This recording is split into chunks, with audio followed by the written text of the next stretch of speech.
Salut à tous et bienvenue dans ce nouvel épisode du RC Talks. Mine de rien, on est quand même déjà au troisième épisode, hein. Est-ce que c'est pas fou ça? Ça passe vite. On est efficace. On est On est efficace. efficace et ça va très vite. En tout cas, je suis super content des retours que vous avez pour notre émission. Ces derniers temps, j'ai reçu beaucoup de messages. Clément a reçu beaucoup de messages aussi. Les gens aiment bien le fait qu'on aborde le sport et le powerlifting sur cet axe-là. Donc, si le contenu vous plaît, n'hésitez pas. Vous nous envoyez un petit message. Vous nous dites quoi potentiellement améliorer, quoi changer et vous nous donnez vos suggestions pour les prochains épisodes. Et comme ça, on continuera à s'améliorer. Aujourd'hui, on va rentrer directement dans le vif du sujet et aujourd'hui, on va faire quelque chose de grand. On va refaire le sport. On va refaire le powerlifting. Ce podcast, ça va être un exercice de réflexion libre. Et l'idée va être en fait de repartir d'une page blanche et d'imaginer ce qu'on changerait dans la force athlétique, dans le powerlifting, si on en avait le pouvoir. Donc, bien évidemment, aujourd'hui, avec Clément, notre but, ce n'est pas de viser ou attaquer une fédération en particulier, ne pas d'attaquer des athlètes en particulier, des catégories ou des règles en particulier. Donc, par exemple, si demain je dis qu'il faut supprimer la catégorie moins 59, enfin si aujourd'hui je dis ça, c'est pas une attaque envers les moins de 59. Pareil pour Clément. Si Clément demain il dit il faut empêcher à X personnes de X taille de faire ce sport, c'est pas une attaque vers les personnes de cette taille-là, c'est juste des opinions qu'on va donner aujourd'hui. Donc, on va aller dans le débat aujourd'hui sur un ton léger, il n'y a rien de sérieux, c'est pas un, comment on appelle ça Clément, j'ai perdu le mot. Un Bah, mémoire, oui, voilà, un exactement. mémoire pour la fédération, c'est pas une suggestion de règles vraiment exactes, c'est vraiment deux gars tranquilles, on va discuter de nos idées, vous pouvez être d'accord, pas d'accord, et voilà. Je te laisse prendre le ballon, Clément, pour saluer la communauté. Bah, tout d'abord, salut tout le monde. Merci beaucoup pour vos retours sur les premiers épisodes. Je pense que ce format un petit peu plus raw, libre, où on prend le temps d'aborder, de discuter des choses sans forcément préparer tout à l'avance, avoir forcément 100% des notes, c'est quelque chose qui vous plaît parce qu'on est plus naturel, plus authentique. Néanmoins, moi, on m'a fait un retour, c'est que il y a pas assez d'opposition, entre nous. Après, forcément, comme on est collègues et qu'on bosse ensemble, on est souvent d'accord sur pas mal de sujets. C'est pour ça que on s'est mis d'accord sur ce podcast, parce que ça va permettre d'avoir beaucoup plus de légèreté, beaucoup plus de second degré. Comme l'a dit Richemont, on n'est pas sur un congrès fédéral pour l'IPF. On dit pas qu'on fera mieux que l'IPF, certainement pas. C'est un podcast entre deux amis, deux collègues qui veulent proposer des choses, proposer des idées, et puis il y aura peut-être parfois un peu plus de premier degré, c'est-à-dire que je pense que là, aujourd'hui, je vais proposer de très bonnes idées de temps en temps. Des fois, il y a des idées, c'est des choses à prendre avec beaucoup plus de légèreté, et je pense qu'il y aura aussi plus de confrontation. On sera peut-être pas d'accord l'un ou l'autre sur certains sujets, donc je pense que c'est quelque chose qui va vous intéresser. Et puis, je te laisse attaquer le premier bloc, Richemont, sans plus tarder. Yes, c'est parti pour ce podcast et non ce congrès fédéral. Alors, dans ce premier chapitre, on va se poser la question de base que tout le monde se pose lorsqu'on pense powerlifting, c'est est-ce qu'il faut repenser les disciplines en compétition? Parce qu'en compétition, comme vous le savez en power, il y a vraiment beaucoup de disciplines. On a le row, donc le row qui est la discipline reine, la discipline qu'on pratique quasiment tous. Ensuite, on a l'équipé, donc l'équipé qui est assisté avec du matériel, un matériel particulier qui aide à la performance. Donc c'est la discipline la plus ancienne du powerlifting. C'est la discipline historique, mais on doit s'avouer qu'elle est quand même énormément en perte de vitesse. Et derrière, on a le bench only, donc le bench only qui peut être populaire pour une certaine catégorie, mais qui est quand même assez polarisant. Et il y a des formats non officiels, du coup, qui ne sont pas faits par la fédération délégataire en France de force athlétique, notamment le deadlift only, le squat only, le push-pull, etc. De mon point de vue, je pense que à force de multiplier les formats, on rend le sport un peu plus complexe. Et si jamais, même si ça ce sera un sujet pour après, si jamais on compte, enfin on a pour ambition de rendre le sport olympique, bah déjà c'est on perd des points dessus, tu vois. Je trouve qu'on perd des points dessus parce que le sport est moins lisible au grand public. Par exemple, un jour, mon père, il était sur YouTube, hein, c'est tout bête. Il était sur YouTube, il me dit, mais en fait, t'es nul, toi. Je dis: «Mais comment ça?» Et il dit qu'il a vu un mec de mon âge squatter 360 kilos. Je me suis dit: «Mais comment ça?» J'ai dit: «Mais c'est pas possible» et le mec apparemment il était dans ma catégorie. J'ai dit: «Mais c'est pas possible» et ça il me dit: «Si, si, si, si» et du coup au final on clique, il me met la vidéo, je vois un mec dans une combinaison, un équipement, des bandes de genoux et cetera. Je me dis: «Mais c'est normal qu'il squatte 360 kilos avec cet équipement-là» et tu vois, c'est totalement logique. Et du coup, c'est pas facile pour tout le monde de comprendre les règles et puis les gens dis-toi, moi, ça fait 1000 ans que je fais du power et je me demande encore pourquoi, le power a commencé avec de l'équipé et pas tout simplement avec du raw, tu vois? Et pourquoi il y a de l'équipé, pourquoi il y a du raw? Et je pense que le grand public aussi ne va plus comprendre les titres parce qu'il va y avoir le champion du monde, enfin il y a le champion du monde, moins de 105 en équipé, moins de 105 en raw, moins de 105 en open raw, sub junior, moins de 105 en open, équipé, master, enfin laisse tomber. Hem, je sais que je raconte un peu n'importe quoi là quand je dis open équipé sub junior, mais c'est pour un peu caricaturer le truc et le grand public, il comprend plus vraiment les titres et je pense que l'IPF devrait se recentrer pour, renforcer l'attractivité du sport. Qu'est-ce que tu en penses, Clément? Alors, pour commencer ce podcast, moi je suis d'accord avec toi concernant l'équipé. Alors je sais que historiquement, c'est aussi ce qui a construit ce sport parce que, comme tu l'as dit, le sport a en partie démarré de là et ça va faire forcément de la peine à certains, particulièrement aux anciens qui ont, connu ce sport dès le départ. Mais comme tu l'as dit, c'est, une façon de pratiquer le sport qui est en perte de vitesse et il y a beaucoup de raisons à ça. La première raison que j'ai en tête, c'est que l'équipé, ça coûte cher. Quand j'étais dans ma première salle, c'était pas une salle commerciale. Quasiment tous les powers qu'il y avait, c'était des powers qui faisaient de l'équipé. Et pour la petite anecdote, une combinaison de compression au développé couché, alors peut-être que les tarifs que je dis, aujourd'hui ne sont pas d'actualité, mais c'était environ 1 200-1 500 € il y a quasiment 10 ans.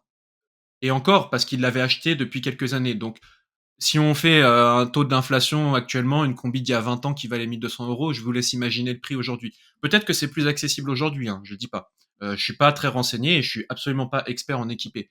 Mais ils avaient acheté une combinaison pour tous les athlètes de la salle et ils se prêtaient la combinaison entre eux. Donc pour certains, elle était carrément trop petite, pour d'autres, elle était carrément trop grande et ils pratiquaient ça. Et je pense que l'équipé, alors aujourd'hui, ceux qui le pratiquent encore, il y en a peut-être, c'est aussi pour l'aspect technique, parce que c'est vrai que c'est très technique pour le coup.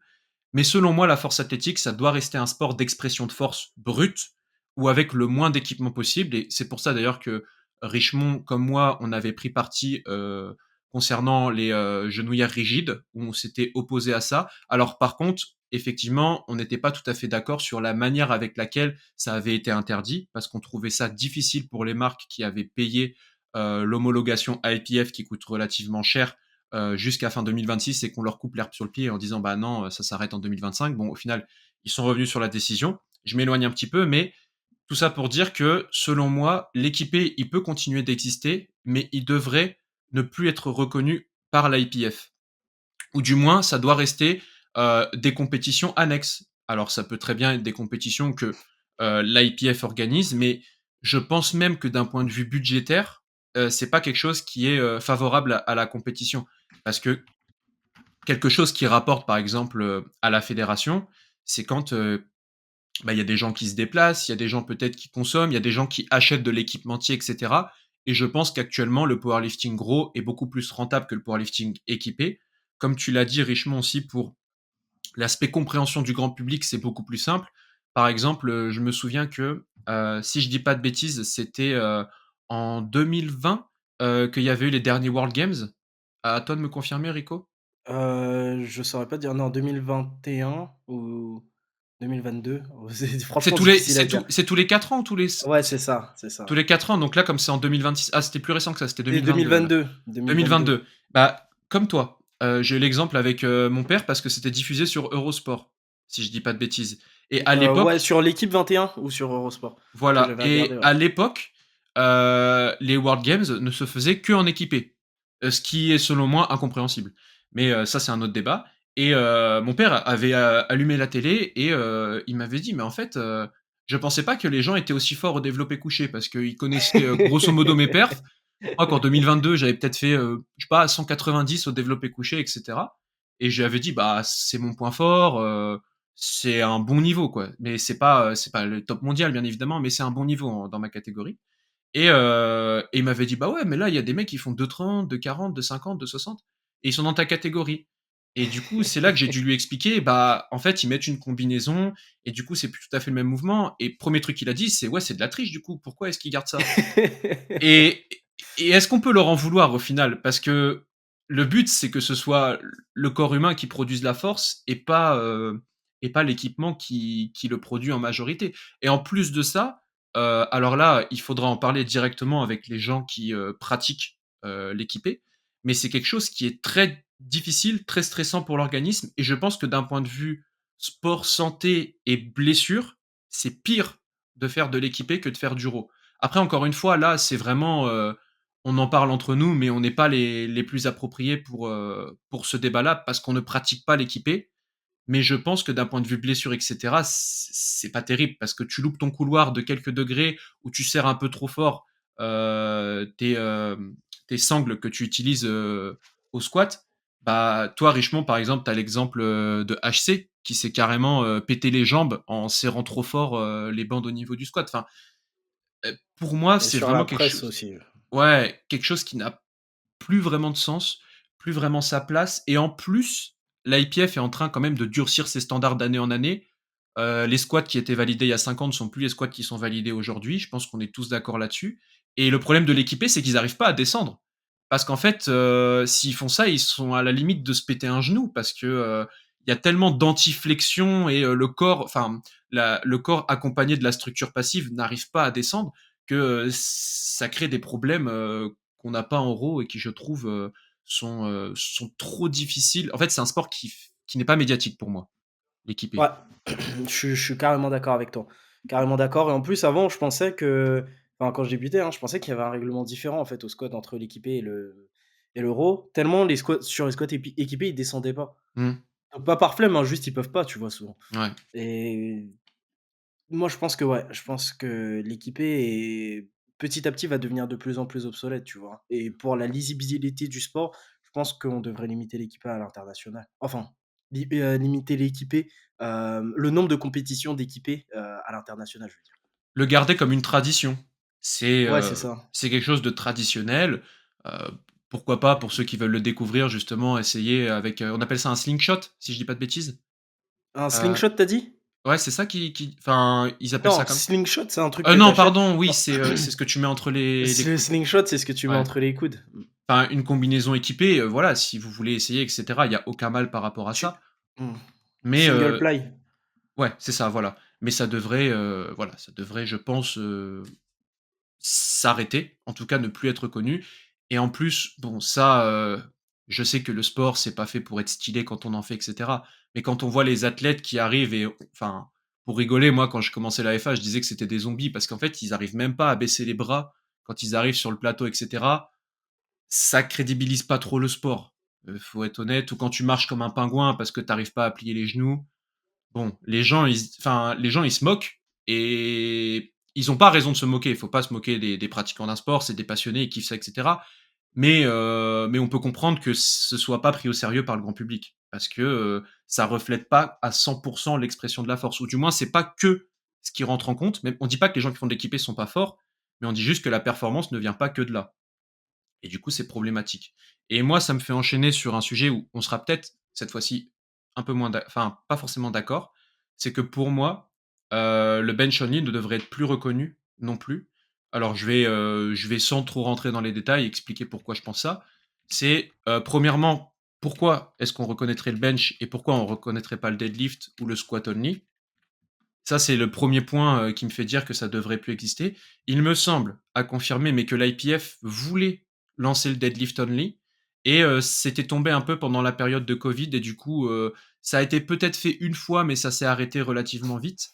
Et l'autre chose, c'est que, j'ai aucun souci avec le fait qu'il y ait des compétitions de bench only, même sur le plan international, mais c'est juste que pour moi, ça devrait pas être reconnu. Enfin, et je crois que ça ne l'est pas actuellement, hein, comme sport fédéral, le bench only, tu me corrigeras, Richemont, tu t'y connais mieux que moi Non, là-dessus. ça l'est pas, ça l'est pas. Voilà. Mais tu vois, le fait que je sais que ça peut paraître, ça peut en énerver certains parce que ça peut être un détail, mais par exemple, le fait que actuellement, SBD, qui est le partenaire majeur avec la plupart des nations, il distribue un singlet aux athlètes qui font partie de l'équipe nationale. Et par exemple, le fait que les gens qui font du bench only aient le singlet national, moi, j'avoue que c'est une décision, je comprends, mais je trouve que ça ferait plus sens s'il y a que les athlètes raw qui auraient ça.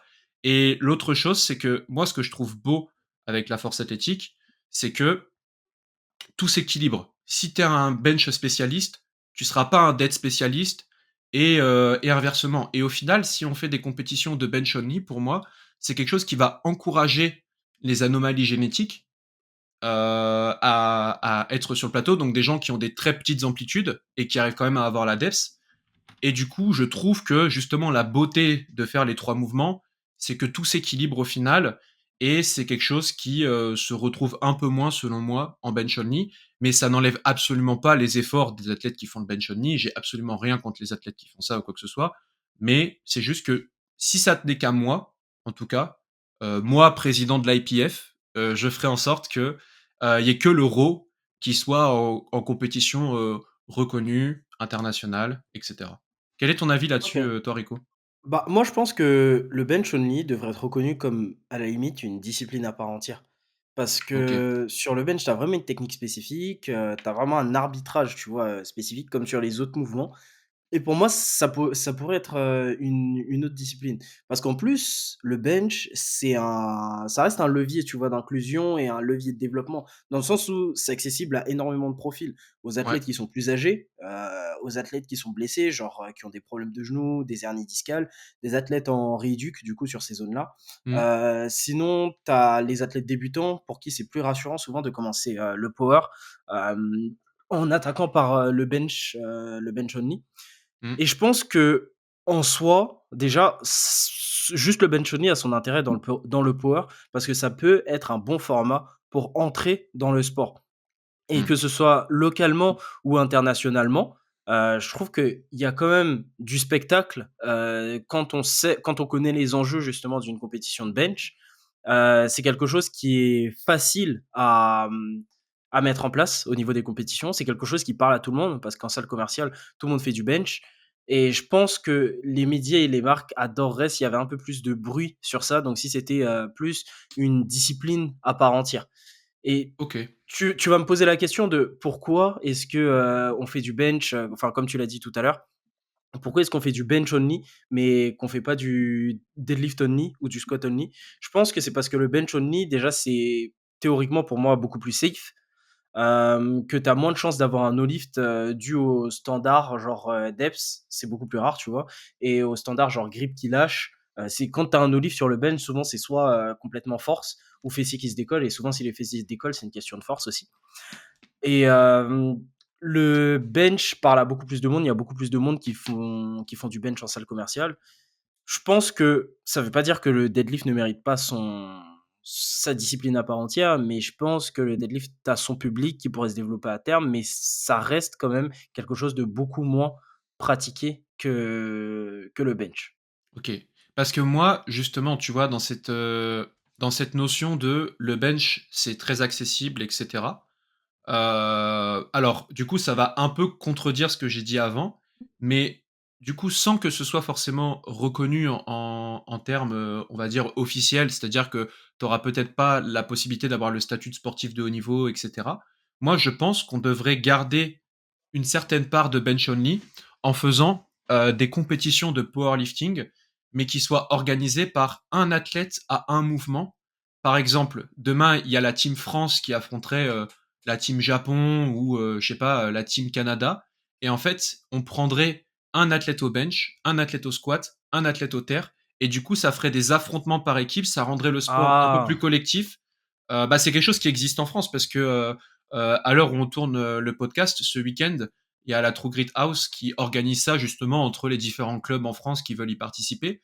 Mais je trouve que organiser ça de façon à l'international, ce serait cool. Mais en fait, ce serait juste que pour le grand public, on comprenne que toutes ces choses-là, c'est des choses dérivées du powerlifting et que le sport reconnu officiellement, c'est le powerlifting gros, force athlétique. Je vais donner un exemple dans un autre sport, par exemple, tu vois, au basket, tout le monde connaît les matchs classiques, mais Ouais. il y a plein de variantes du basket. C'est-à-dire que il y a des compétitions de basket, on va dire, avec des figures, etc. Il y a les compétitions de basket où ça va être des lancers spectaculaires. Il y a les compétitions de basket où il y a qu'un seul panier et c'est des plus petites équipes, etc. Bah, tu vois, ces trucs-là, je trouve que c'est génial, mais que quand on dit basket, on doit uniquement penser à une seule chose. Parce que si on pense à plusieurs choses et qu'on est obligé de commencer à expliquer le powerlifting raw, le powerlifting équipé, le bench only, etc., Mmh. on perd le grand public. Et du coup, c'est pour ça que moi, je pense que vraiment, ce qui serait le mieux demain, c'est que d'un point de vue, ce qui est reconnu, ce qui n'est pas reconnu, c'est powerlifting raw reconnu.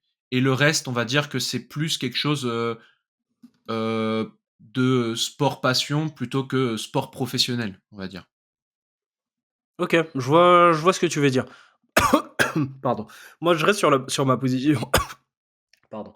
Je reste sur ma position quand même, qui dit qu'on devrait quand même faire quelque chose du bench Ouais, d'un point de vue compétitif et je pense que ça reste quand même une belle porte d'entrée au powerlifting, mais je pense que ça nous pousse aussi à un autre débat, tu vois? Si on veut partir sur, un peu cet, eugénisme pour, utiliser un gros mot, sur cet eugénisme dans le powerlifting. Ah, peut-être j'ai dit une connerie là, je sais pas. Mais bref, si on veut partir sur ces améliorations dans le faut powerlifting, qu'on utilise des mots heu, simples, sinon on va commencer à dire ouais, des conneries. je vais avoir un procès là. Hem, si on veut partir sur ça, bah, je pense on peut parler aussi des catégories de poids dans le powerlifting Ouais. en lui-même. Donc est-ce que tu penses qu'on devrait faire, une refonte des catégories de poids? Genre, supprimer les petites catés, ajouter des catés, optimiser ça? Qu'est-ce que tu en penses toi? Ouais, alors je vais essayer de d'aller un peu plus dans le détail parce que déjà je pense que fondamentalement, dans le sport moderne, il y a un problème avec quasiment l'intégralité des sports de catégorie. C'est que forcément, ça aura beaucoup moins son public que les sports sans catégorie. Parce que on arrive plus facilement à se dire c'est les meilleurs, lui c'est le meilleur, alors qu'à chaque fois on doit remettre du contexte quand on parle de sport de catégorie en disant lui c'est le meilleur mais dans sa catégorie, elle c'est le meilleur dans sa catégorie, etc. Et du coup on perd au final de la médiatisation et du développement, de la professionnalisation, etc. du sport. Et pour moi, le plus gros problème avec la force athlétique et le fait qu'il y ait des petites catégories, c'est qu'on se retrouve face à des choses qui sont un petit peu contradictoires. Quand tu commences la force athlétique, peu importe la taille que tu fais, peu importe d'où tu démarres, la force athlétique, une des premières qualités physiques que tu vas développer, c'est ta masse musculaire. Et on le sait tous, quand on prend de la masse musculaire, on prend du poids. Et aujourd'hui, on se retrouve avec beaucoup d'athlètes qui se retrouvent à freiner leur développement musculaire parce qu'ils veulent rester dans des catégories de poids. Parce que justement, en fait, ce qu'on retrouve, c'est que la plupart des hommes qui font de la force athlétique, si on fait une moyenne, on va dire que si on fait une loi normale, je pense que la plupart des athlètes se trouvent en open entre la 83 et la 105. Et après, ça commence à réduire en nombre de pratiquants. Et le problème, c'est que du coup, tu as des athlètes qui vont se retrouver à aller dans les extrêmes dans un pôle ou dans l'autre, uniquement parce qu'il y a moins d'athlètes et moins de confrontations. Alors que ce qu'on veut au final dans le sport, c'est qu'il y ait des confrontations entre les meilleurs des meilleurs. Et je mettrai ma main à parier que 100% des athlètes qui sont actuellement en 59 ou en 66 pourraient tirer dans la catégorie actuelle, donc peut-être que ce serait une autre caté, du coup ce serait pas tout à fait le même point, mais qui pourraient tirer en 74. Et j'ai un exemple qui le prouve relativement bien, c'est que une des personnes qui est la plus petite, je pense, sur le plateau international actuellement, c'est Kiel Bakelund. Et Kiel Bakelund, il était en 74. Et il est descendu en moins de 66 parce qu'il a vu que, effectivement, c'était plus facile pour lui d'être champion du monde, de gagner Sheffield, etc., comparativement à la 74, parce qu'en 74, bah, comme il y a beaucoup plus d'athlètes, il y a beaucoup plus de viviers d'athlètes, c'est plus difficile de gagner à ça. Et je pense que supprimer ces catégories-là, les premières personnes qui, au final, en seraient contentes, c'est les athlètes qui sont dans ces catégories-là, qui n'auraient plus à se restreindre et qui se diraient, bon, bah, ok, j'aurais peut-être un petit peu moins de chance d'être champion du monde, mais au final, quand ils monteraient en 74, leur potentiel, il exploserait. J'en suis Mmh. persuadé. Et il y a autre chose, c'est que pour moi, par exemple, les catégories de poids, elles ont un intérêt quand ça modifie la discipline. Je vais rentrer un peu plus en détail. Si tu fais un sport de combat, par exemple, tu sais à quel point un mec qui est en lightweight, c'est pas le même combat que tu regardes quand un mec il est en middleweight ou en heavyweight, peu importe. C'est-à-dire qu'un mec qui est en lightweight, il va avoir un style de combat qui va être beaucoup plus explosif, beaucoup plus dans l'endurance, peut-être beaucoup plus technique aussi, parce que justement ses capacités physiques sont complètement différentes, et du coup c'est des combats qui sont hyper intéressants à regarder comparativement au poids lourd où là, par exemple, il y aura peut-être plus d'expression de la puissance, ce sera des coups qui seront forcément plus durs à supporter pour l'athlète d'en face, mais ils seront peut-être moins rapides, etc. Tandis qu'aux forces athlétiques, au final, ce qui différencie réellement un athlète d'un poids léger d'un athlète d'un poids lourd, c'est que l'athlète va lever moins lourd. Et ce qu'on veut voir en force athlétique, c'est des athlètes qui lèvent toujours plus lourd. Alors, je suis d'accord que il faut que ça reste un sport de catégorie de poids parce qu'on va pas demander à tout le monde d'aller en plus de 120 et de se taper sur la gueule en plus de 120. Je pense que ça n'aurait pas de sens et c'est tout aussi impressionnant de voir des athlètes qui sont fit, relativement fit, soulever très lourd. Mais je pense que du coup, la première catégorie de poids devrait être une catégorie aux alentours des 70-75 kilos, qui me semble être un objectif largement réalisable pour l'intégralité des athlètes à l'heure actuelle. Parce que même si tu fais 1,60 m, je pense que tu peux relativement réussir à aller en moins de 74 ou moins de 75, peu importe la première catégorie. Peut-être que du coup, à des échelles nationales ou régionales, on pourrait avoir des catégories plus petites, tout comme par exemple, on pourrait en junior avoir une catégorie du dessous, comme c'est le cas actuellement. Il y a la moins de 53 qui existe chez les jeunes et qui n'existe plus en open. Donc pourquoi pas faire une moins de 66 chez les jeunes, mais qui se transfère vers une moins de 74 ou une moins de 75 pour justement encourager ces athlètes à développer leur, leur, euh, leur capital musculaire. Et en plus, alors je sais qu'on fait pas du haut niveau pour la santé, mais les cuts extrêmes que s'imposent les athlètes pour rentrer dans ces catégories de poids, c'est quelque chose. Et je vous mets au Mais attends, pari, dis-moi Rico, non, vas-y, continue, excuse-moi. bah, je vous mets au défi de me trouver un athlète en 59 ou en 66 qui ne cut pas de façon très importante sur le plan international. Du coup, tu voudrais que la première KT soit moins de 75? En open, je trouve que ce serait une bonne chose qu'on soit aux alentours de ces poids-là, qu'il y ait peut-être moins de catégories et qu'on refasse toutes les catégories à plat. Parce qu'en fait, le problème, c'est que par exemple, on a changé la règle au développé couché, mais du coup, les records sont encore validés pour ce qui avait été fait avant, etc. Je pense que si on amène on est amené à retirer certaines catégories. Déjà, je pense qu'il faudra en rajouter une, c'est la moins de 140. On pourra développer là-dessus après. Et peut-être du coup refaire un lissage des catégories pour que les records soient reset. Et par exemple faire, j'avais en tête quelque chose comme ça, un truc qui fasse sens, ce serait qui ressemble un petit peu au schéma du strongman actuellement, la moins de 75, la moins de 90, la moins de 105, la moins de 120 et peut-être une moins de 140, une plus de 140. OK.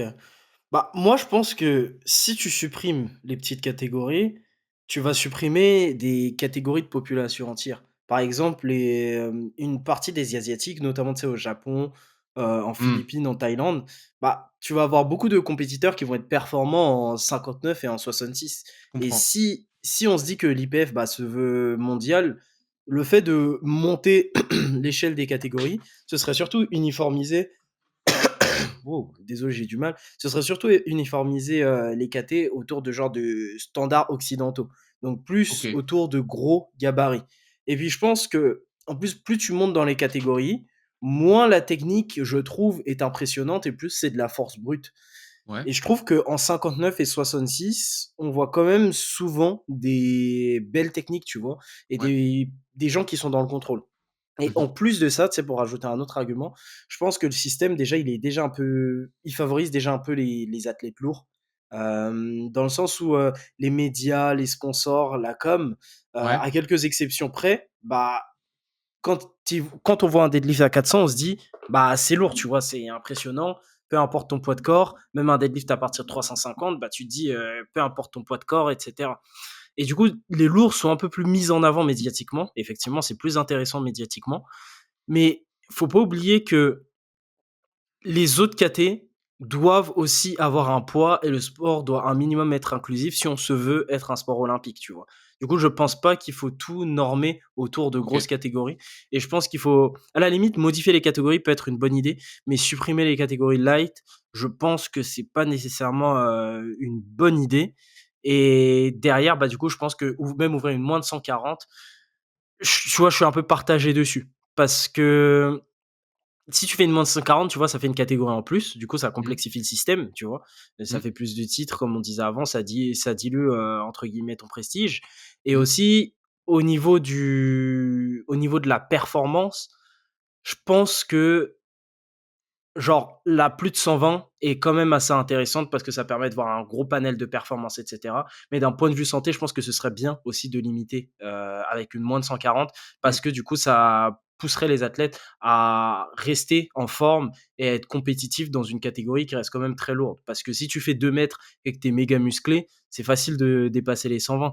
Par exemple, j'en parlais avec Brutus au dernier stage équipe de France, Antoine, et il me disait que, enfin, tu vois, il est super musclé, hein, mais Mmh il est mh. pas gras, il est pas extrêmement balèze ou quoi. Ouais, Bah, le ouais. mec, il peut finir en plus de 120 parce que son corps demande à faire 125 kilos, tu vois ce que je veux dire? Mmh mh. Ce qui est un poids normal pour un mec musclé de son gabarit.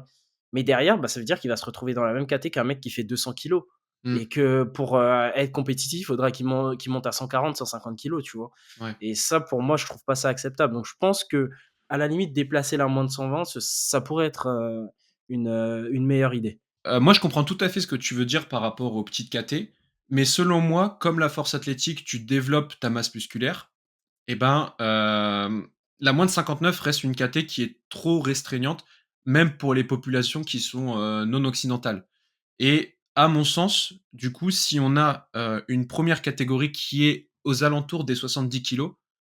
Ça peut être, légèrement plus, légèrement moins.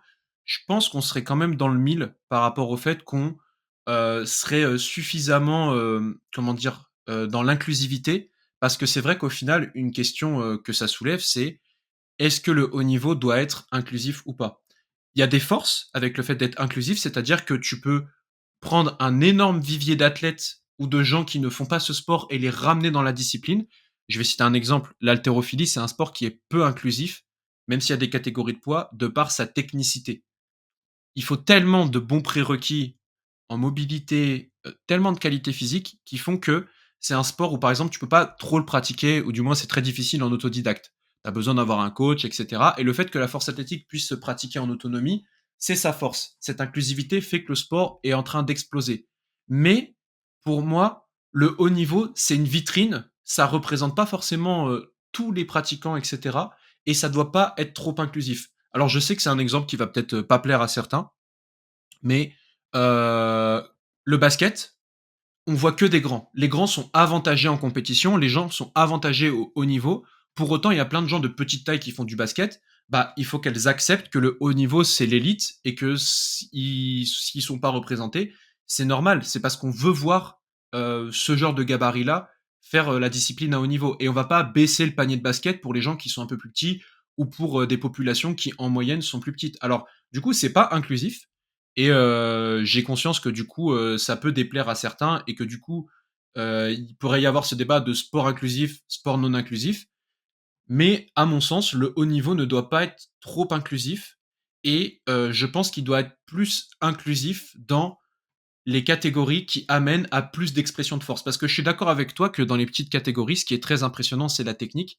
Mais encore une fois, la technique, c'est quelque chose qui parle à des gens comme nous qui sommes dedans, mais pour des gens qui sont moins dedans, par exemple, voir un pontage très impressionnant ou voir un wedge qui est extrêmement bien réalisé et un sumo qui est ultra bien optimisé dans les petites catégories, je pense que c'est actuellement un frein au développement public du sport. Je ne dis pas que nous, ça ne nous intéresse pas, mais c'est un frein au développement public du sport.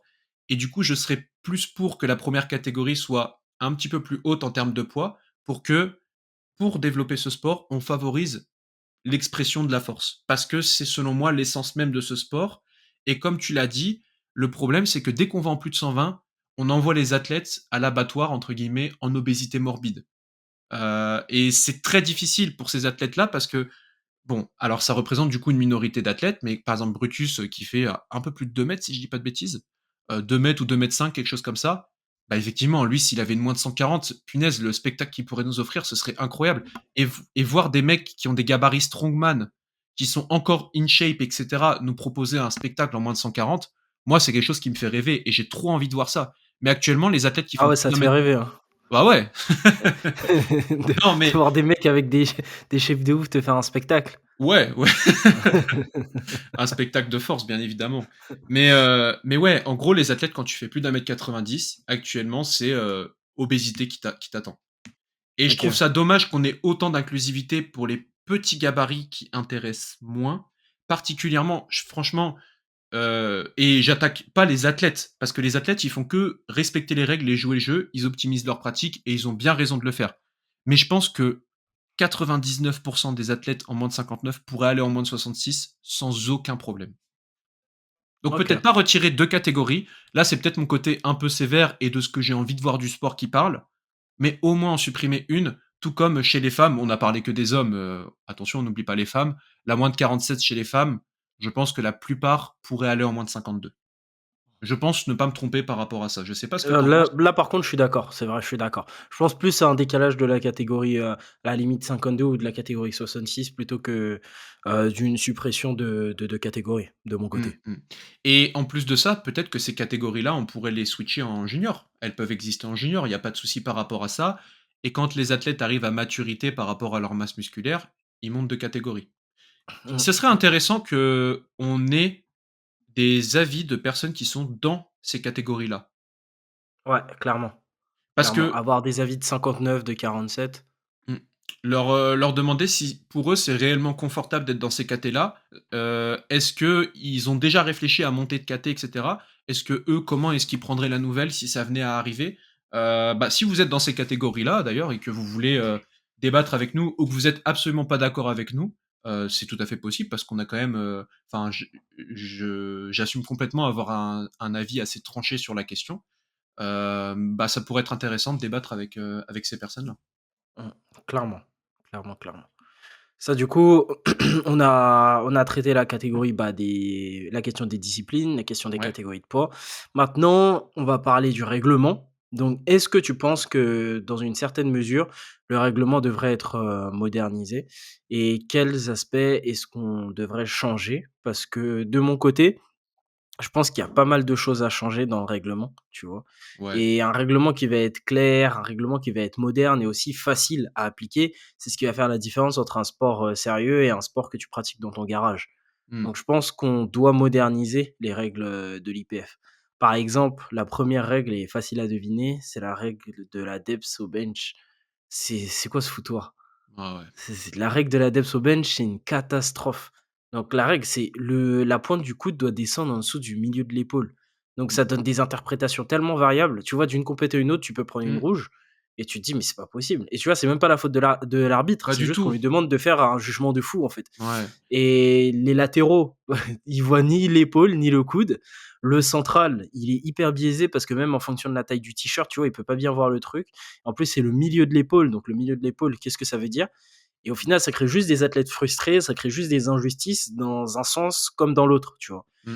Et c'est juste honteux, tu vois, au niveau de cette règle et surtout que l'arbitre, central, il a un arbitrage, tu vois, qui est très centralisé et au final c'est le seul à pouvoir juger sur cet aspect-là. Mmh mh. Donc au final, si l'athlète ne respecte pas cette règle et que les latéraux ne le voient pas, les latéraux ne le voient pas, hein, bah, ça veut Mmh. dire que le latéraux, il peut avoir, 2 blanches, une rouge Mmh. à cause de ça. Après, à voir si le jury te l'invalide derrière ou pas. C'est ça. Mais c'est quand même relou que, imagine tes 3 essais qui sont validés et 3 fois ils sont overturned par le jury, tu vois? Ça C aurait c'est le ça aurait aucun contre-argument qu'on sens. m'a dit, c'est qu'effectivement, si le central met rouge, il y a forcément le jury qui regarde. Sauf que moi, j'ai un contre-argument, assez simple à dire à ça, c'est qu'il y a beaucoup de compétitions qui ont pas de replay. Ouais, À exactement. part les compétitions nationales et internationales, c'est d'ailleurs ma une de mes plus grandes frustrations, c'est qu'à chaque fois que j'emmène des athlètes pour des qualifs France et qu'ils se font refuser un lift, toi, tu viens, gentiment avec ton téléphone pour lui dire, «Bah, regarde la vidéo, pour moi, elle est bonne» et le mec dit: «Non, comme il y a pas de replay, officiellement, on n'a pas le droit d'utiliser le replay, pour revenir sur une décision» et du coup, tu lui dis: «Bah, OK, mais du coup, ça sert à quoi que je vienne te voir pour discuter si on peut même pas, échanger face à une vidéo?» Enfin, c'est un et support, ouais. voilà et là, bah, il y a un espèce de vide juridique qui fait qu'actuellement tout le monde est bloqué et ce qui est chiant, c'est qu'en fait, nous, on se retrouve à être frustrés et à être énervés contre les officiels, alors que eux n'y peuvent rien et eux-mêmes sont souvent frustrés de ce règlement et de son application actuelle. Donc, Mmh. pour moi, il y a pas mal de choses qui vont pas. Première chose, alors ça peut paraître un peu subjectif, mais le règlement, qu'est-ce qu'il est mal écrit, qu'est-ce qu'il est vieux. Les schémas sont catastrophiques. Tu as des schémas, c'est des dessins en noir et blanc. Et tu sais, on dirait les copies STAPS qui ont été imprimées, réimprimées, réimprimées. Il y a de moins en moins de pixels d'une année à l'autre. On voit plus rien. Non, mais c'est un peu de sérieux. Un peu de sérieux. Il y a pas des petits schémas bien faits et chaque année on découvre une nouvelle règle. Et en plus, il y a des règles qui sont amenées à interprétation. Alors là, bon, je vais peut-être faire un peu une attaque personnelle, c'est pas bien. Mais par exemple, il y a une règle qui dit que les chaussures molles sont interdites. En gros, nous, on le comprend en tant que pratiquant, c'est les chaussures de running, tu te pointes pas avec des chaussures de running sur un plateau parce que tes squats, tes jambes, elles vont être comme ça. C'est un appui mou, ça va pas. Et bah, par exemple, j'ai déjà eu le cas en compétition avec des officiels qui sont peut-être un peu moins dans le sport actuellement et qui, je leur en veux pas parce qu'ils libèrent leur week-end, ils essaient de faire au mieux. Mais ils se sont retrouvés à prendre une paire de slippers, à la plier en deux et à dire bah, c'est une chaussure molle, on la veut pas.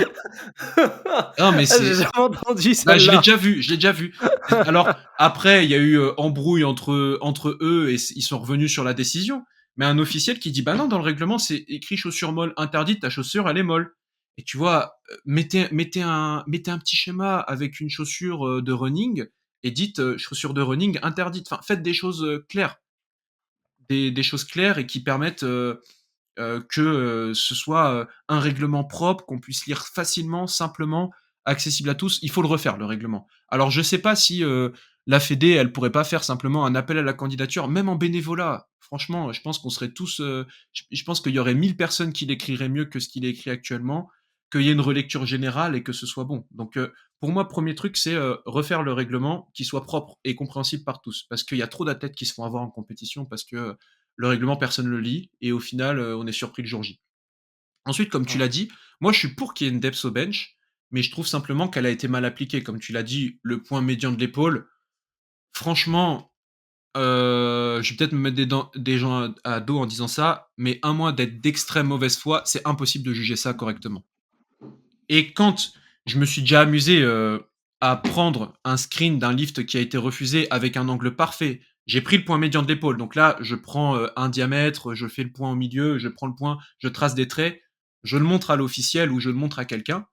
La personne me dit ah oui mais tu comprends c'est parce qu'on est en direct etc et je leur en veux pas mais c'est juste pour leur dire bah ok bah vous voyez bien que le règlement pose problème et c'est ça en fait que j'ai envie de mettre en évidence plutôt que d'attaquer ces gens-là c'est que le règlement pose problème et si parce que c'est facile de critiquer quelque chose sans amener des solutions je pense avoir une solution c'est qu'on devrait se fier à des plis articulaires comme on le fait actuellement au final au squat avec l'articulation de la hanche c'est un pli articulaire on devrait prendre donc déjà, avoir des t-shirts qui soient proches du corps, systématiquement. C'est-à-dire Ouais. qu'actuellement, ils sont stricts au niveau du check matériel, mais on l'a encore vu au Hier? championnat du monde de bench. Il y a le Ouais. record du monde de moins de 74 qui a été validé par un japonais, si je dis pas de bêtises, qui avait un oversize. On voyait rien. On Mmh. voyait à peine ses bras, donc impossible de juger ça. Donc prendre le pli qui se fait au niveau de l'aisselle par rapport au pli qui se fait entre le bras et l'avant-bras. Et à partir de ça, exiger aussi qu'on casse la parallèle. Parce que si on demande d'atteindre la parallèle au bench et de la casser au squat, ça va amener à des interprétations, c'est chiant. Alors que quand tu casses la parallèle, tu es sûr d'être bon. Et j'ai fait des tests, je me suis filmé, etc. en salle, j'ai regardé. Je trouve que ça ne demande pas une amplitude trop importante ou extrême de casser la parallèle si on prend pli du coude interne par rapport à pli de l'aisselle. Voilà. Ah bah oui, ouais, ouais, c'est clair. Mais après la taille de tes biceps aussi, elle peut biaiser. Bah, oui et non, parce qu'au final, si on prend le pli, quand tu arrives en bas au niveau du bench, tu es censé être capable de voir le pli. Après, il faudrait faire des tests. Je pense qu'il faudrait qu'on prenne plein de photos avec l'angle que voit l'arbitre central, qu'on essaie de faire des repères de points articulaires et qu'on voit ce qui marche, qu'on fait une proposition et que ce soit voté par des officiels ou par les pratiquants, qui y ait un vote en ligne et puis que ça se fasse, que ce soit modernisé tout simplement. Je pense que la règle doit changer. En tout cas, le point médian, l'intention est bonne d'introduire une depth, mais ça a été fait d'une manière qui est pas top. Mais j'ai conscience que c'est un problème complexe, hein, et qu'attention, on dit pas que quand ils ont fait ça, ils ont pas vu qu'il y avait un problème, hein. Ils ont peut-être fait avec, ce qu'ils avaient estimé être le mieux. Donc ça, OK. c'était la 1re chose et ma règle, ça, c'est ma petite, touche perso. Je pense que là, j'apporte ma petite fleur à l'édifice. Si dans 5 ans, il y en a qui écoutent ce podcast et que cette règle existe, vous saurez que j'ai été le premier à la dire. J'en suis assez fier. C'est je trouve qu'en compétition, c'est trop galère, d'aller voir le spotter central et lui dire: «Je déraque seul, je déraque pas seul». Ah ça Heu par contre tu peux l'indiquer normalement sur ta feuille de hauteur de barre, du moins en inter. Alors, je suis d'accord, mais pour moi, je rajouterais quelque chose d'un peu plus, officiel à ça. C'est qu'en fait, pour moi, il faudrait qu'il y ait quelque chose qui accompagne ça. Par exemple, il pourrait y avoir tu le dis du coup et que ce soit affiché au moment du chargement de la barre, self dérac ou, que l'athlète souhaite être aidé au dérac, comme ça parce qu'on l'a vu par exemple, il y a des compétitions où les spotters, ils sont même pas français. Et du coup, Mmh. bah, ça peut être compliqué avec la barrière de la langue et même pour eux, tu vois?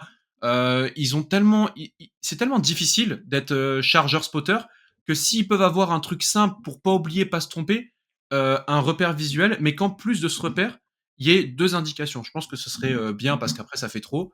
Un dérac aidé léger, c'est-à-dire que tu accompagnes la barre et un dérac où tu aides fortement l'athlète et que tu indiques si tu veux être légèrement aidé ou fortement aidé. Parce qu'il y a plein d'athlètes qui se plaignent, qui me disent: «Ouais, il me l'a sorti trop fort, j'ai les épaules qui sont sorties du banc», ou il y en a qui disent: «Ouais, il m'a pas pris assez la barre». Et du coup, je pense que quand on fait sa hauteur au bench, on devrait dire 3 choses: soit self dérac, soit un peu aidé, soit beaucoup aidé. C'est Je pense que ce serait très facile à mettre en place et que tout le monde serait très content de cette règle, dont les gens qui ont à sortir la barre et qui se retrouvent souvent en difficulté pour communiquer, parce qu'au final, l'athlète, il a qu'1 minute pour passer. S'il commence à prendre 30 secondes à expliquer ça, c'est une perte de temps. C'est vrai, surtout dans le cadre, bah, des compétitions inter ou bien des compétitions nationales quand les spotters ne parlent pas français.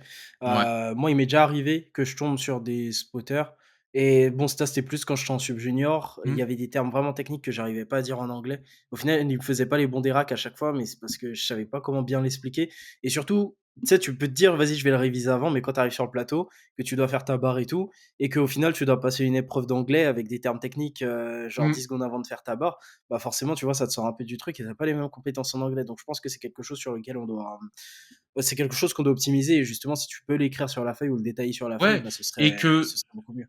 ce genre de choses se soit écrit dans le règlement et que dans le règlement, par exemple, pour aider les spotters, dites, on va employer un terme universel pour que vous dites au moment où vous souhaitez sortir la barre. Parce que tu as des athlètes, ils font un signe de tête, tu en as, ils font 3, 2, 1, mais il faut sortir à 0, il y en a, il faut sortir Ouais, à 1. il y C'est en a trop qui font com 1, 2, 3. Voilà, et il faut leur simplifier la vie et pour que le dérac soit de qualité, par exemple, moi, je demanderais qu'il y ait un go. C'est tout le monde comprend go et qu'on dise juste go et qu'à ce moment-là, le spotter sorte la barre. Et si on n'est pas capable de dire go, eh ben on save dérac. OK. Et je pense que ce serait vraiment alors peut-être que j'ai pas assez étudié le truc et que j'étais trop, dans l'euphorie de mon idée, mais je trouve que c'est vraiment une idée qui devrait être mise en place. OK. Ouais, je suis d'accord avec toi. Moi, la dernière règle sur laquelle je voudrais insister, c'est sur le fait de limiter l'influence du jury. Je pense que le jury ne devrait pas pouvoir overturn à part s'il y a une contestation de la part de l'équipe adverse ou bien d'un athlète adverse ou quoi que ce soit. Genre, que le jury overturn sans raison, je pense pas que ça devrait arriver, tu vois? OK. Moi, je pense pas parce que au final, tu peux même plus célébrer tes lifts, tu peux plus savoir quand est-ce que le lift il est bon et cetera. Ça me fait Ouais, penser à la VAR, tu vois, au football. C'est ouais, le même c'est vrai. principe. Bon, le principe de la VAR au football, je le trouve pertinent, même s'il est un peu chiant. Mais Mmh. en powerlifting, je trouve qu'on aura un peu plus de contrôle si jamais s'il y a pas de, s'il y a personne qui va faire appel, bah, Mmh. derrière, Et que c'est le cet jury. appel, il soit, réglementé. C'est-à-dire qu'il y ait pas possibilité de faire 1000 appels, que ce soit quelque chose qui soit vraiment, Voilà, comme au fait football américain. ouais, sportivement, parce qu'après, il y en a qui vont dire: «Ah, ils vont systématiquement faire appel, ça va être de l'anti-jeu et cetera». Je pense qu'il y a moyen de trouver un point d'équilibre. Un point Mmh. d'équilibre. Qu'est-ce que je voulais dire d'autre aussi? Je suis d'accord avec toi par rapport à l'overturn, mais j'avais autre chose en tête, mais je ne sais plus quoi. Ça va me revenir. Ding ding. OK, OK. Sinon, on va passer sur le point d'après. Ouais. Putain, j'avais Ça une t'est idée. ça t'est pas revenu? Attends, ça va me revenir. Il y a Laisse-moi le laisse-moi singe 20 secondes, on il y a pourra le singe catch. qui joue de la cymbale dans ton crâne. Ouais, je te jure. Attends. Le Ouais. Dérac, ouais, objectif plus clair. Mmh. Ah oui! OK, c'est bon. Alors là, c'est quelque chose qui est hors règlement. Je sais que ça peut en énerver certains, ça peut faire débat. Mais tu vois, moi, je trouve ça dommage actuellement que des athlètes soient invalidés au soulevé de terre parce qu'ils s'arrachent la main. Mais d'un autre côté, on peut pas autoriser les sangles parce que tu pourrais tricher et tenir la barre du bout des doigts. Je pense que tu es d'accord avec moi là-dessus. Mmh. Est-ce qu'on pourrait pas, alors, on va mettre un tout petit peu notre ego de côté parce que je sais que c'est pas stylé, que ça a eu une image de fragile pendant un temps, accepter juste des gants. Mais des gants faits pour ça. Allez Tu Clément, on va passer au chapitre 4. Je Non, commence à être fatigué. je vais t'expliquer pourquoi. Parce que déjà, objectivement, les barres de poids, elles flinguent les mains. C'est chiant, on doit faire des séries avec sangle, des séries sans sangle, et cetera. On doit les protéger. Des gants, mais qui soient plutôt bien faits, tu vois? Un truc relativement, sobre, qui t'oblige à tenir la barre dans la main et un truc, c'est que ça pourrait être des gants qui laissent, paraître le bout des doigts pour que tu la tiennes pas trop du bout des doigts. Mais je trouve ça à chaque fois frustrant qu'un athlète s'arrache la main, ça lui bousille sa compétition et que ça soit terminé. Alors je sais que voilà, toi, tu as démarré Mmh. la muscu en 2016, c'était l'époque prime où on se foutait de la gueule des gens qui mettaient des gants, mais ça vous paraît bizarre parce qu'on l'a pas encore inclus dans le sport, mais juste voilà, c'est mon petit truc. Non, pour moi, là, ça fait partie des qualités physiques et c'est quelque chose que tu dois renforcer, tu dois faire attention à ça, économiser tes mains. Il y a une part de génétique, tu vois? Forcément. Moi, je me suis jamais déchiré la main, enfin une fois le pouce, tu vois? Mmh. Mais soit tu es solide, soit tu ne l'es pas. Non, mais c'est très dur. Non, mais dans tous les cas, que tu aies des gants ou pas, tu dois la tenir la main. C'est juste que ça va pas Ah oui, t'arracher oui, la moi peau. je parle de la peau. Moi, je pense que les gants, ça apportera un certain biais, tu vois? Je trouve que c'est un Bah, tri génétique que en plus, la le sport fait, le sport de haut niveau fait. du coup, moi, j'ajouterais mon truc, c'est que ce soit des gants, attention, on fasse un truc très strict et on commence pas à avoir les gants de Robocop, quoi. Genre, des gants avec un crochet à l'intérieur, je sais pas Les quoi. gants de Non, Thanos. un truc très minimaliste, mais qui juste, si ça s'ouvre, c'est le gant qui s'ouvre, c'est pas ta main et puis voilà, quoi. OK, si c'est un truc très minimaliste, pourquoi pas? Maintenant, Genre si des tu mets des gants gants de jardinage, c'est chaud. non, des gants très, très fins, mais qui juste te permettent d'enchaîner un peu plus de séries de terre et qu'on voit pas des athlètes qui fail, parce qu'ils s'arrachent la main. Je trouve ça triste et en plus, c'est vrai et ça je comprends qu'on ait pas la possibilité de faire 1000 tours et cetera parce que ça peut aider l'athlète. OK, mais du coup, il y a des athlètes, ils se font ruiner leur compétition pour ça. Mais les gants, ils vont forcément t'aider parce que tu auras moins d'humidité dans ta main, tu auras un meilleur grip et cetera et ça ne fait Bah, qu'amplifier peut-être, la mais tu la vois? performance pour moi. OK, mais déjà si on refait les catés de poids, les records, c'est des nouveaux records. Il y a ça et ça rendrait Ouais, le sport plus propre et plus hygiénique, plus et les salles de sport, elles arrêteraient de faire la gueule parce qu'on mettrait moins de magnésie en permanence sur nos mains et tout. Franchement et en plus, la fédération se ferait de la thune parce que leurs gants IPF approved, attention là, ça ferait, une thune monstre, on serait enfin, OK, ce serait un équipement supplémentaire, mais mais ça fera ça encore plus de matériel, ça fera encore plus d'équipement et ça rentrera en contradiction avec ce qu'on a dit au début, qu'on veut performer ouais, mais sans factuellement, tu vois, exactement. je préfère qu'on mette qu'on ait des genouillères souples, qu'on ait pas de genouillères rigides, ou qu'on enlève les genouillères et qu'on ait le droit à des gants, tu vois? Ouais. Tu un penchant pour les gants d'un coup. Bah, Ouais. pourtant, je dis ça alors que je pense que j'ai jamais lâché une barre au grip. J'ai des très grandes mains, je suis avantagé génétiquement, mais ça me fait de la peine. Je vais dire alors bon, on va dire, il a de l'empathie, mais il veut dégager des catégories, il est mignon celui-là. Non, mais vraiment, je sais pas pourquoi, mais les gants, c'est une graine qui germe dans mon esprit et je me dis: «Putain, on veut pas de gants parce qu'on a juste trop d'ego». C'est un truc de ouf. Non, moi je pense pas que ce soit ça, c'est un équipement en plus, je trouve que ça va trop fausser le grip. Donc franchement, moi si j'étais toi, la graine, j'arrêterais de l'arroser. Ouais, mais il y a aussi un truc, c'est que les powers, on dit toujours qu'on a des mains dégueulasses et cetera et c'est vrai. Même si tu en prends soin, tu les limes, tes croûtes et tout. On n'a pas des mains très stylées. Oh ça dépend, moi je ça va, je m'en sors gros. Ouais, mais c'est parce que tu pas encore en picking ça, mais non, franchement, je peux comprendre qu'on soit contre, hein, attention. Mais tu sais quoi? J'aimerais bien qu'on fasse un sondage. mais qu'on demande aux gens juste parlez pas avec ego, quoi. Genre soyez objectifs, des Bah, beaux vas-y, je vais gants. mettre une story là juste après. Vas-y, on record ça et des beaux gants, hein, pas un truc dégueulasse, voilà. Les gants actuels sur le marché, ils font pas rêver parce qu'on dirait des trucs un peu sadomaso, c'est pas stylé. Non, mais c'est vrai. Eh, comment t'es grave renseigné, gros. Moi, j'ai jamais vu ça de Ouais, ma vie. ouais. T'as quelque chose à dire? Non, non, non, mais voilà, les gants sont pas stylés actuellement. Si t'en mets à la salle, tu vas te faire terminer sur 10 générations. Si en plus tu fais du power, voilà. Mais si ça devenait une norme, moi je trouve ça mieux que les genouillères rigides. Voilà, c'est mon avis. Les genouillères rigides, tu marches pas droit. Ah, moi, je suis d'accord. Je suis Ouais, ouais. totalement anti-genouillard rigide. Voilà, voilà. Bon, Bon, bon, je pense bah, qu'on voilà. peut attaquer la Le suite. chapitre suivant. Allez, chapitre suivant, je te laisse attaquer. OK, donc là, est-ce que notre question, c'est est-ce qu'il faut uniformiser, tous les règlements au sein de l'IPF ou bien laisser de la flexibilité aux fédérations? C'est-à-dire, est-ce qu'il faut que l'IPF ait les mêmes lois que ses fédérations membres? C'est-à-dire, par exemple, la FF Ouais. Force, la fédération anglaise, la fédération américaine et cetera? Ou bien est-ce qu'il Mmh. faut laisser de l'autonomie aux différentes fédérations? Là, on a déjà 55 minutes de podcast, du coup, je pense qu'on va un peu On va accélérer speeder. sur la fin. Ouais. Allez. Hem, mais voilà, de toute façon, je pense que c'est un débat assez rapide et que les 2 prochains débats seront un petit peu plus longs. OK.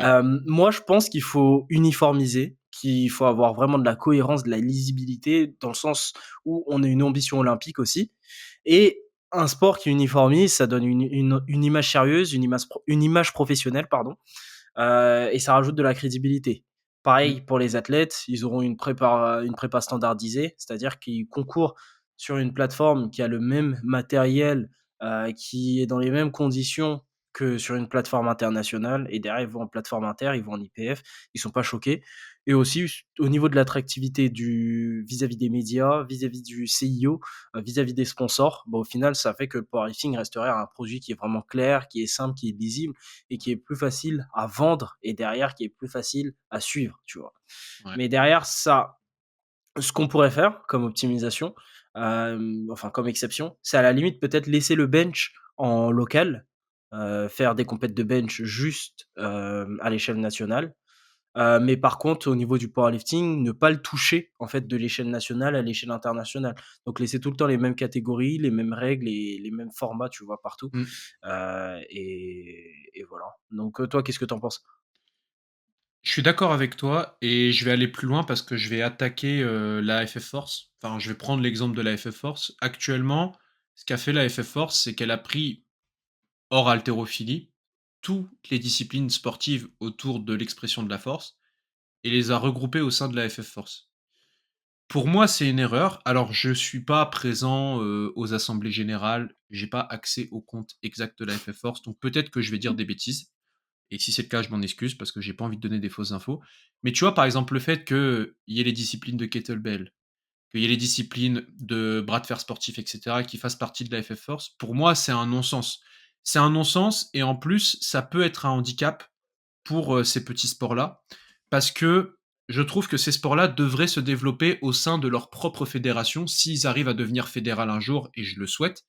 Parce que si, par exemple, imaginons, il y a un scandale avec la FF Force, tous les petits sports de force qui sont autour vont être affectés. Si l'association, c'est une association au final, la FF Force, est en difficulté, les petits sports qui gravitent autour vont être en difficulté. Alors actuellement, la FF Force se développe, donc on va dire par empathie, elle a pris avec elle les petits sports pour essayer de les faire monter aussi. C'est selon moi une idée qui est belle, mais qui d'un point de vue business et sport, c'est pas top. Alors on sait que du coup, le côté humain, parfois, il faut le détacher un peu du côté business pour que ça réussisse. Je pense par exemple que quand, la FF Force s'est détachée de l'haltérophilie, ça a peut-être été dur pour la FF Force parce que l'haltérophilie était beaucoup plus développée à ce moment-là. Mais au final, quand on regarde aujourd'hui, je pense que tout le monde est content. L'haltérophilie est contente de ne pas faire partie de la FF Force et la FF Force est contente de ne pas faire partie de la fédération d'haltérophilie. Et tout comme par exemple, on va prendre un exemple, la FNSL et ce qui est en train de se développer autour du street lifting, c'est bien que ce soit à part pour qu'on n'ait pas à les mettre dans les mêmes cases, à les comparer, etc. Chacun fait ses règles, chacun fait ce qu'il veut. La fédération se développe comme elle le souhaite et je trouve ça mieux que d'essayer de tout réunir, de tout uniformiser, je pense pas que ce soit la bonne solution et je pense que comme tu l'as dit, pour un aspect, plus simple, plus lisible, plus clair, tu vas sur n'importe quel truc, n'importe quelle nation, tu arrives à très vite comprendre, quelle est la fédération, qui est, en lien avec l'IPF et que ce soit un truc uniformisé par rapport à ça. OK. Ouais, bah, je suis assez d'accord avec toi. Donc tu penses que pour pouvoir bien uniformiser, faut mettre, chaque discipline de son côté, quoi? Ouais. C'est dur, hein, parce que, je pense qu'économiquement, c'est difficile pour les petits sports, mais d'un autre côté, si on veut, enfin, il faut penser à soi. Moi, ce que je veux, c'est que la force athlétique se développe, tu vois, si le budget de la force athlétique, il est utilisé pour les compétitions de bras de fer, bah, d'un point de vue business, moi, je préférerais que le budget soit alloué à plus pour la FF Force, qu'il y ait plus de compétitions FF Force plutôt qu'il y ait des compétitions de bras de fer. Alors c'est très égoïste, hein, mais je pense que pour se développer et pour qu'un sport se développe, il doit penser à soi, il doit pas penser pardon, aux autres sports. Mais je souhaite aux autres sports de réussir avec leur indépendance. Voilà. Mmh. OK.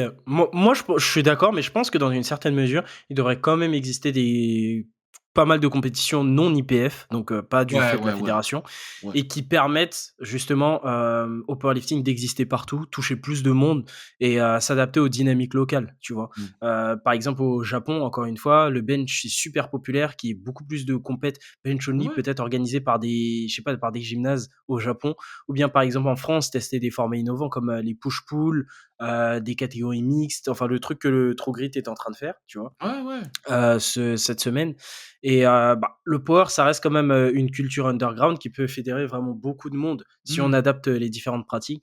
Donc je pense que les salles doivent continuer à tester des formats, des types de compétitions pour pouvoir attirer un max de monde et ces gens-là, au final, finiront dans la FF Force. Du coup, c'est du gagnant-gagnant, hein. C'est ça. En fait, on pourrait pratiquer le sport de plein de façons différentes, ce serait trop bien. Comme il y a plein de sports qui se pratiquent de plein de façons, le basket, tu pas obligé d'être dans un grand gymnase pour y jouer, mais par contre, qu'on se regroupe tous autour de la même discipline pour dire: «C'est ça, la version haut niveau de ce sport» et si c'était le cas, et qu'il y avait une version du haut niveau avec des athlètes qui sont forts sur les 3 mouvements et cetera, ce serait tellement mieux, ce serait tellement mieux et par exemple, pour en revenir au bench only, c'est bizarre, par exemple, de voir que des records du monde ou des champions du monde de bench only se fassent battre par des champions du monde des 3 mouvements. Ça montre qu'il y a quelque chose qui est bizarre et que, ça ne marche pas toujours, quoi. Je suis dubitatif, voilà, Mmh, dubitatif. mmh mh. Ouais, je suis d'accord. Mais le tout, c'est que faut oser des formats alternatifs. Donc Ouais, c'était un peu ouais, le ouais, ouais. prochain chapitre, mais on l'a quand même, partiellement traité, enfin presque entièrement traité, hein. Ouais. Donc je pense qu'il faut continuer à avoir, ces formats-là avec, Mmh. les différentes organisations non officielles. Pourquoi pas que l'IPF lance ce concept-là, mais sans nécessairement de titre de champion du monde ou quelque chose comme ça. Oui, c'est Je ça. pense que ce serait intéressant peut-être pour faire, tu sais, une équipe nationale A, B, C ou D. Par exemple, tu vois, à l'échelle nationale, quand tu es le meilleur, ou bien quand tu es dans les 2 meilleurs dans ta caté, bah, tu as une saison inter, tu vas faire un monde et Europe. Quand tu es 3e, bah, tu as un niveau exceptionnel, mais tu fais rien. Quand tu es 4e, tu vois, tu as un niveau exceptionnel, mais tu fais rien. Enfin, à la limite, quand tu es 3e, tu peux faire la Pyrénées Cup. Quand tu Mmh. es 4e, tu rien, peut-être la WEC, mais voilà. Et du coup, pour que la saison des athlètes ne se termine pas, tu vois, juste avec le schéma, je fais un open, je fais les France et fin, bah, je pense qu'il faudrait ouvrir d'autres types de Ouais. compétitions qui rajouteraient de l'enjeu, à la limite qui généreraient beaucoup d'intérêt et qui pourraient même être cash prize derrière, notamment des formats par équipe, tu vois. Mmh. Hem Genre, avec, un athlète par mouvement, ça pourrait même être Ça du pays par cartonnerait pays. ça, Ouais, ça c'est ça. cartonnerait. Oh là là. T'imagines, tu fais une compétition, moins de 93 par exemple France Mmh. contre, Angleterre. Ce Moi, serait tu me mets au incroyable. squat, tu mets Malik au bench, tu mets Tyson au Exactement. terre et à côté tu vas en Angleterre, tu mets, Joe Awala au squat, tu mets Nathaniel Massia au bench et tu mets James Hadcock au terre. Et Genre puis ça ferait un truc de fou, tu vois, en moins de Et puis ça 93. souderait l'équipe de France, ce serait Tu vois? C'est exceptionnel. ça, ça Ce serait un serait très, très beau concept, je exceptionnel. pense. Ouais, ouais. Bah, en fait, tu vois, on va aborder un point pour clôturer ce débat. Tu vois, par exemple, Sheffield, c'est génial ce qu'ils ont fait, c'est-à-dire qu'ils ont permis de booster le sport, à tel point qu'ils ont réussi à faire en sorte que les Américains, pour la majorité, se rattache à l'IPF. Ce qui n'a pas été le cas pour les nouveaux qui écoutent ce podcast, qui commencent la force athlétique depuis pas très longtemps. Avant, aux États-Unis, il y avait vraiment une cassure. C'est-à-dire il y en avait en IPF qui étaient anciennement reconnus par l'USAPL, il y en avait dans d'autres fédérations, etc. C'était très compliqué.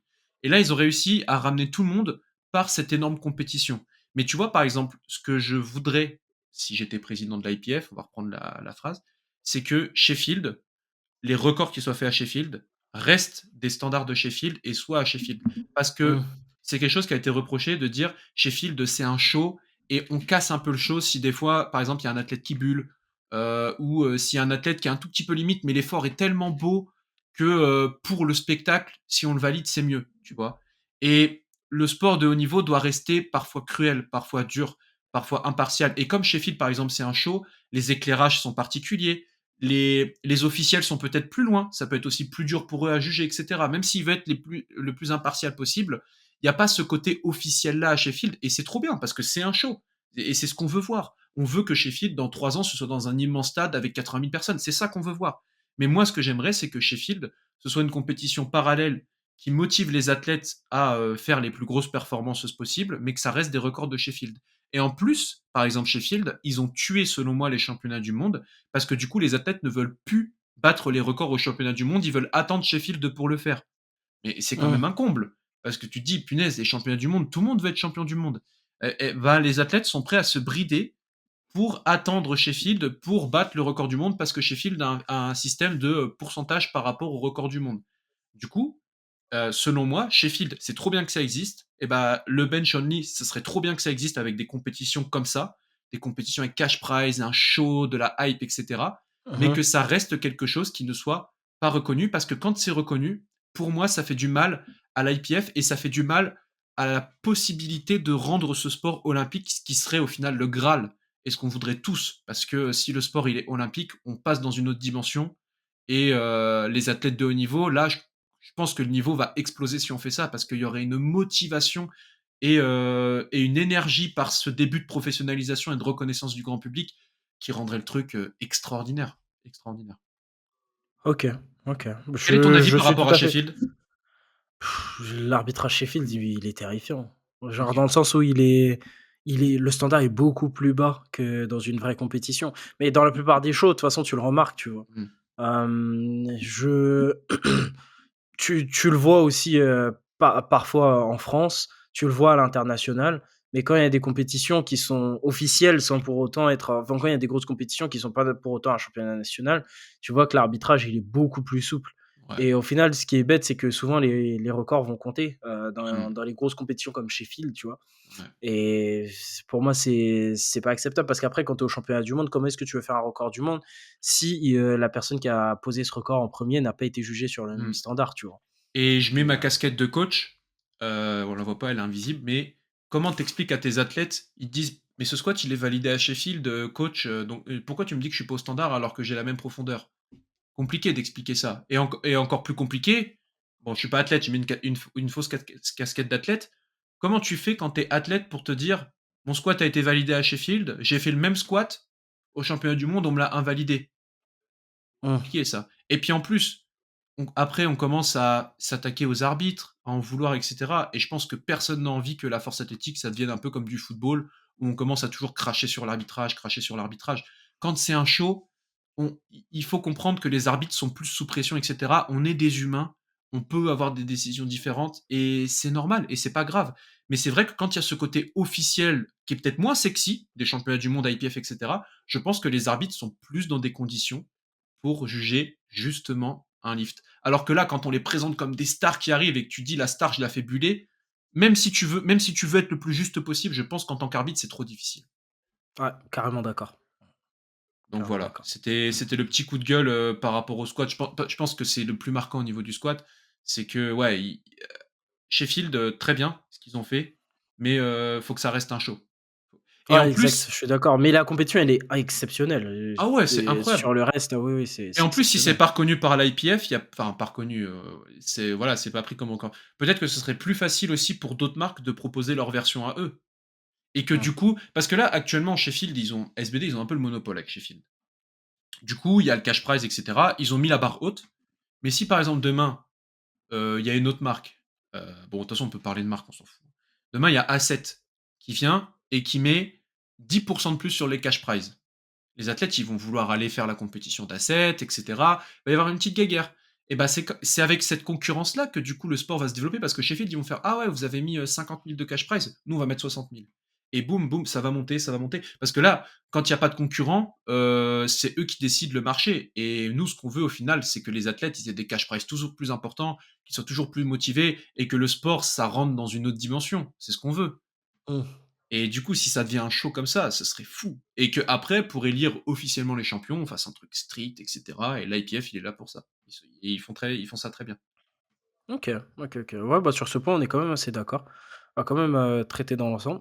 Ouais. Et pour la dernière question qu'on va se poser Allez, aujourd'hui, dernière pour, question. aller maximum sur les 1h20, Allez. c'est: est-ce que le sport de haut niveau, pour conclure, doit être inclusif? Donc est-ce que le powerlifting doit être inclusif selon toi? Je vais te laisser commencer, après je donnerai mon avis. Je pense que j'ai un discours qui va pas plaire parce que moi, j'ai la petite voix un Tu peu, aucun discours qui plaît, toi? ouais, bah, je pense que je vais pas me faire des amis. Le sport de haut niveau, comme son nom l'indique, c'est du haut niveau, c'est réservé à l'élite et pour moi, ça ne se veut pas inclusif. En tout cas, ça doit être au service de la médiatisation et de la performance. Voilà, c'est mon avis. Après, que le sport, par exemple, qu'il y ait de l'inclusivité via, la sphère, par exemple, du handisport, que dans les compétitions nationales, en dessous et cetera, il y ait de l'inclusivité ou qu'il y ait des championnats du monde avec plus d'inclusivité, mais que ce soit pas officiel, je suis pour. Moi, je suis pour que tout le monde fasse du sport, mais il faut juste distinguer le sport santé, le sport inclusif, le sport, on amène des gens vers une discipline, avec l'élite qui se fout sur la gueule, quoi. C'est comme si, je sais pas, demain, on faisait du rugby et on dit: «Ah, au rugby, ils ont quand même beaucoup de traumas et cetera», ce qui est vrai. Et ben, on va interdire les plaquages. Comme ça, il y aura moins de blessures et ça va être mieux. Bah, tout le monde va faire la gueule. C'est du haut niveau, malheureusement, c'est du sacrifice sur tout, les sens du terme et c'est pas accessible à tous et donc pour moi, le haut niveau ne doit pas être inclusif, mais le sport doit être le plus inclusif possible.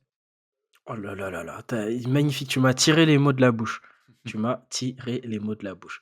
Bah, moi, je pense que oui, le sport doit être inclusif, dans le sens où, hem, tu dois créer un climat d'accueil, donc vraiment pas de rejet. Le sport est là justement pour, fédérer, sociabiliser, Mmh, accueillir les femmes qui sont largement sous-représentées dans certains pays, que c'est mmh, pas le cas en France, je suppose, mais sous-représentées dans certains pays, ou bien on a souvent l'image de: «Ouais, c'est une femme, du coup, elle doit pas faire un sport de force».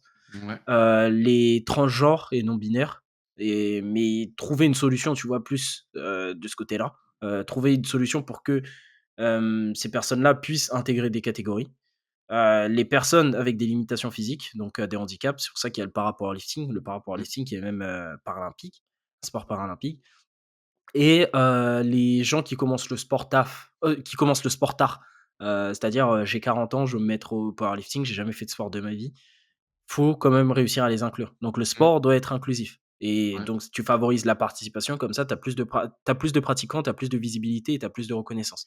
et Mais le pardon? pardon, je te coupe une seconde, dans ce que tu dis, c'est intéressant parce que je pense que de rendre ou d'essayer de rendre le sport de haut niveau inclusif, comme c'est un truc qui est vraiment pas fait pour tout le monde, le haut niveau, c'est-à-dire qu'il y a des grandes exigences physiques, mentales et cetera. Je pense que c'est actuellement quelque chose qui fait qu'il y ait beaucoup de gens qui arrêtent le powerlifting et qu'il y a un gros point de rupture parce qu'on leur vend un rêve avec le haut niveau en disant: «Regarde, il y a des petites catégories de poids, tu as plus de chances d'y aller, comme il y a beaucoup de choses et cetera, tu peux y accéder un peu plus vite».